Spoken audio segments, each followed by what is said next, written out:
Hello everyone, welcome back to my channel. Today we are going over the new Crimson Desert patch update.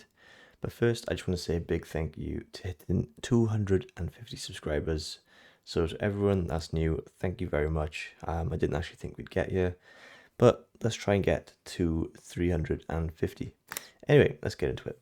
So in this patch they've adjusted some gamepad and keyboard and mouse controls, increased health, restored from food and items, because you didn't really get much from any food really. And they've added a new storage item in the Howling Hill camp. So I think it's a chest that you can hold up to 200 items in, or over 200 items, which is really needed. So they've fixed some quests. So they fixed an issue in the Chapter 2 quest Reunion, where the cat would sometimes stop leading the way. They've improved the Chapter 4 quest Mysterious Pot by making the symbol stop briefly when it reaches the correct position while repairing the ancient generator. And they've also improved the notification to appear when crime status prohibit the quest from progressing. I am going to leave the full list of the update down below just because there's actually quite a lot. But they have heavily fixed the controls for console players, which again was very needed. It seems like you need 10 hands to actually learn how to play this game. So this is the one that I think most people have noticed recently, that they've added more abyss nexuses across the continent of Pywell to improve fast travel via teleportation. I did actually notice this, that there was one in Henan, which there wasn't before. Again, I think it needs to be one in every city. I think it just makes it a bit more simpler, and I think it's pretty obvious that they should have that. They've reduced the time required to acquire knowledge, which I haven't really noticed. They've changed skill observation to be only required once to learn before being able to use it, which is really good because in boss fights you'd have to look at them twice and normally you'd die before then, especially with the Red Devil or whatever it was called. They've adjusted when Force Palm is learned to allow players to use it much earlier in the game. They've reduced the number of hits required to log trees. They've changed login so that trees are chopped with basic swings without aiming first. That's a big one. That's actually a really good one. They've improved the visibility of items that can provide knowledge by adding icons and tooltips that show the total number of knowledge acquired. That's pretty good. Okay. They've changed all veins and collectibles to be discovered automatically when you are within a certain proximity. Okay, so regular ores is 8 meters and tools is 2 meters.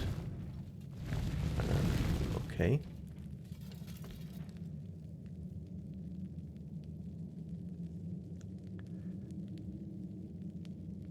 They've improved the response speed of the interaction UI on all controls. They've improved the responsiveness of jump inputs. I can't say I've noticed that. They fixed aiming to target the center of the screen when using a lantern or while unarmed. Okay, well there's quite a lot of general and keyboard and mouse controls updated, so I will leave the link in the description. For boss fights and combat, they've reduced health and attack of specific enemies and bosses.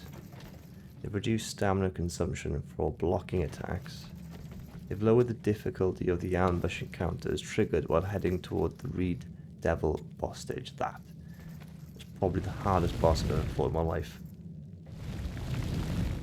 They've adjusted certain attack patterns for Key Rush the Slayer.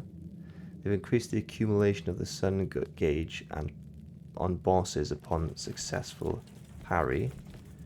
They've changed boss weaknesses effects to display even if the player has not acquired the specific knowledge. They've fixed an issue where comrades remained when entering a boss fight. I mean, that was quite good. They've got a couple of NPC and NPC dialogues. They've fixed an issue where some English audio lines were not playing.